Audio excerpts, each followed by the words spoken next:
காலையில தியோ கேமுக்கு போறதுக்கு முன்னாடி ஆட்டிடியூடும் முக்கியம் கேமும் முக்கியம்னு சொல்லிக்கிட்டு ஒரே குழப்பத்துல இருக்க. அப்ப மாத்தையனை பார்த்ததும் சைகையிலேயே பேசலாமான்னு கூப்பிட அவனும் சரின்னு சொல்லி தியோ பின்னாடியே வர, டேய் நான் என்ன பேசணும்னு கிளியரா மைண்ட்ல இருக்கு. ஆனா அதை எப்படி ஸ்ட்ராங்கா கான்பிடென்ட்டா பேசுறதுன்னு எனக்கு தெரியல.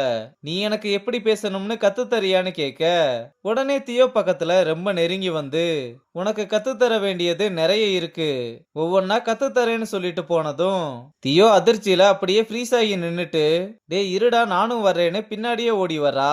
அப்ப வீரா பாண்டா எல்லாம் வார்ம் அப் பண்றேன்னு சும்மா படுத்துக்கிட்டு இருக்கத பார்த்து மாத்தையன் கடுப்பாகி, என்னடா பண்றீங்க, வார்ம் அப் பண்றதுலயே எனர்ஜி இல்லைனா உள்ள போய் என்னடா பண்ண போறீங்க, நீ என்னடானா பால பிடிக்க சொன்னா கோழியை பிடிச்சுக்கிட்டு இருக்க, இன்ட்ரெஸ்ட் இருந்தா இங்க இருங்க இல்லனா போய்கிட்டே இருங்கன்னு சத்தம் போட்டு எப்படின்னு தியோ கிட்ட கண்ண காமிக்க அவளும் சூப்பர்னு சொல்றா. அப்புறம் வேகமா பத்மா கிட்ட வந்து, நீ நல்ல பேட்ஸ்மேனா இருக்கலாம், ஆனா உன்னோட ஆட்டிடியூட் டீமையே பாதிக்குது, அதனால உன் ஆட்டிடியூட் எல்லாம் மாத்திக்கோன்னு சொல்ல, பத்மாவும் கடுப்பாகி அதை சொல்ல நீ யாரு, உன் வேலையை பார்த்துக்கிட்டு போன்னு சொல்றா. அதுக்கு தியோவும் இதுவும் என் வேலை தான், ஒரு கேப்டனா நான் சொல்றத நீ கேட்டுதான் ஆகணும்னு சொல்றா. தியோ இப்படி பேசிக்கிட்டு இருக்கதா ரங்கனுமே பாத்துக்கிட்டு இருக்கான். அப்புறம் ரங்கன் கேர்ள்ஸ் கிட்ட, நீங்க விளையாட போறது வெறும் பிராக்டிஸ் மேட்ச் மட்டும் இல்ல, உங்களோட ஸ்கோர் விக்கெட் கேச்சஸ்னு எல்லாமே கவுண்ட் ஆகும், இது எல்லாத்தையுமே வச்சுதான் உங்களுக்கு என்ன பொசிஷன் கொடுக்கணும்னு டிசைட் பண்ண போறேன்னு சொல்றான். அப்புறம் மேட்ச் ஆரம்பிக்க ஃபர்ஸ்ட் பாலை பத்மா 4 அடிக்கிறா. ஆனா அடுத்தடுத்து போட்ட எல்லா பாலையுமே டாட் எடுத்து விக்கெட்டையும் லாஸ் பண்ணிர. வேகமா வெளியே வந்து, நீங்க என்ன நினைக்கிறீங்கன்னு எனக்கு தெரியும், இந்த சேலஞ்சில நான் ஃபெயில் ஆக மாட்டேன், நெக்ஸ்ட் மேட்ச்ல இருந்து பாருங்க நான் தான் பெஸ்ட்னு உங்களுக்கு தெரியும்னு சொல்றா. அங்க கட் பண்ணா மணியும் தங்கமும் கேண்டீன்ல ஆப்போசிட்ல உட்கார்ந்து சாப்பிட்டுக்கிட்டு இருக்க. அப்ப வீரா வந்து, டேய் உங்களை இப்படி பாக்குறதுக்கே எங்களுக்கு கஷ்டமா இருக்குடா, சட்டுப்புட்டுன்னு பேசி முடிச்சு விடுங்கன்னு சொல்ல, உங்களை நான் தான் என் பக்கத்துல வந்து உட்கார சொன்னா, போய் அவ கூட உட்கார்ந்து சாப்பிட வேண்டியதானு ரொம்ப கோவப்பட்டு, அவளை பிடிச்சிருக்குன்னு சொன்னதுல இருந்து அவ என் கூட பேசுறதே இல்லடா, யாரோ மாதிரி பிஹேவ் பண்றா, ஒருத்தரை பிடிச்சிருந்தா லவ் பண்றேன்னு சொல்றது தப்பான்னு ரொம்ப ஃபீல் பண்ணி கேக்குறான்.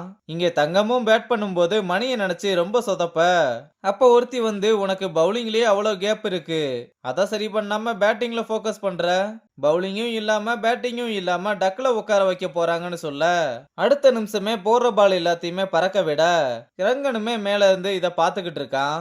அப்புறம் தியோவும் லாராவும் வந்து, பிளேயிங் 11ல யாரு எந்த பொசிஷன் ஆட போறோம்னு தெரியாம எல்லாருமே கன்ஃபியூஷன்ல இருக்காங்கன்னு சொல்ல, அப்ப பத்மா வந்து, இப்பவே எல்லாம் தெரிஞ்சா மட்டும் என்ன எல்லாருமே செஞ்சுரி அடிக்க போறாங்களான்னு கேட்க, இந்த பக்கம் தங்கமும் பத்மாவுக்கு சப்போர்ட் பண்ற மாதிரியே பேச எல்லாருக்குள்ளயுமே ஒரு பெரிய ஆர்கியூமெண்டே நடக்க ஆரம்பிக்குது. அப்புறம் வருஷா பசங்க எல்லார்கிட்டையும், உங்களுக்குள்ள ஏதாவது ஒரு பயம் இருந்தா தாராளமா என்கிட்ட சொல்லலாம்னு சொல்ல, ரிஷி எந்திரிச்சு என்னோட ட்ரீமை அச்சீவ் பண்ண முடியாம போயிருமோன்னு பயமா இருக்குன்னு சொல்ல, எதனால உங்களுக்கு அப்படி தோணுதுன்னு கேட்டா, என் லைஃப வெளியே இருந்து பார்த்தா பிளெஸிங்கா தெரியும், ஆனா அது எனக்கு ஒரு சாபம், நான் கிரிக்கெட் நல்லா விளையாடுவேன்னு எனக்கு தெரியும், ஆனா எதுக்காக விளையாடுறேன் யாருக்காக விளையாடுறேன்னு புரியவே மாட்டுது, என் லைஃபையே என்னால புரிஞ்சுக்க முடியலன்னு அழுக ஆரம்பிக்க, அப்ப மணி வீரா எல்லாருமே, டேய் நாங்களா இருக்கோம்டா, நீ ஒன்னும் தனியாள் இல்ல ஃபீல் பண்ணாதன்னு சொல்ல, ரிஷியும் அழுதுகிட்டே வெளியே கிளம்ப, பின்னாடியே மணியும் வந்து பார்த்தா அவனை ஆளை காணோம்னு எல்லா இடத்துலயுமே தேடிக்கிட்டே போக, அப்ப தங்கம் மணியை பார்த்ததும் வேகமா பேசலாம்னு வந்தா அவளை திரும்பி கூட பார்க்காம போனை காதுல வச்சுக்கிட்டே போயிடுறான். அப்புறம் ஒரு வழியா ரிஷியை கண்டுபிடிச்சு, போனை கையில தானே வச்சுக்கிட்டு இருக்க, அப்புறம் ஏன்டா போனை எடுக்க மாட்ற, எதுக்கு அங்க இருந்து அழுதுகிட்டு வந்த, உனக்கு என்னதான் பிரச்சனைன்னு கேட்க, அப்பா இங்க என்ன சென்னைக்கு கூப்பிட்டு போக வராரு, அதனாலதான் ருக்மணி மேம் கிட்ட பேச வந்தேன்னு சொல்ல, டேய் நம்ம ஏதாவது பண்ணலாம் நீ ஒன்னும் கவலைப்படாதுன்னு சொன்னா, இல்லடா அப்பா எனக்கு கொடுத்த எல்லா சான்ஸுமே முடிஞ்சது, எனக்காக இதுவரை யாருமே நின்னதில்ல, ஆனா எப்பவுமே நீ எனக்காக நின்னதுக்கு ரொம்ப நன்றின்னு சொன்னதும், டேய் என்ன ஃபைனல் ஸ்பீச்சா, நீ இங்க இருந்து போக மாட்ட நான் உன்னை போகவும் விட மாட்டேன்னு சொல்ல, இதை எதையுமே கேட்காம எல்லாமே அவ்வளவுதான்னு சொல்லிட்டு கிளம்புறான். மணியும் ரிஷி இப்படி பேசிட்டு போனதை நினைச்சு ரொம்ப ஃபீல் பண்ணிக்கிட்டு இருக்கான். அப்ப ரிஷி ருக்மணியோட ரூமுக்கு வந்து வெயிட் பண்ண, ஆபீஸ் பாய் வந்து, மேம் இன்னைக்கு வரமாட்டாங்க தம்பி, நீங்க போயிட்டு நாளைக்கு வாங்கன்னு சொன்னா, அத எதையுமே காதுல வாங்கிக்காம ரிஷி உட்கார்ந்துருக்க, அவரும் என்னமோ பண்ணுங்கன்னு சொல்லிட்டு கிளம்புறாரு. ரிஷியுமே ஏதோ ஒரு கன்ஃபியூஷன்லயே இருக்கதோட இந்த எபிசோட முடிச்சிருக்காங்க.